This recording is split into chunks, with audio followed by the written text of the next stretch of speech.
We are here at the Rosary College, and as you can see, the side of the road has been dug up, the entire portion, and it looks very dangerous.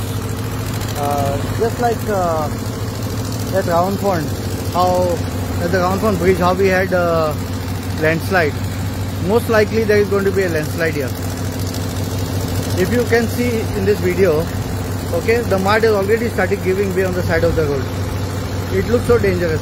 I guess there's definitely going to be a landslide here, and we are heading into a disaster. So I urge the authorities, the PWD and the other authorities, to come and look into the matter and close down this section of the road, because there can be a landslide here, like the Roundfont bridge.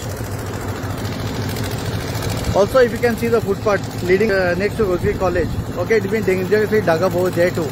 And now in the month of June, the college is going to begin classes. So it is dangerous for the students as well. So please, somebody should do something to this. Thank you. तुम्ही पळयतात गोंयकारपण, गोंयकारांचो गोंयकारा खातीर.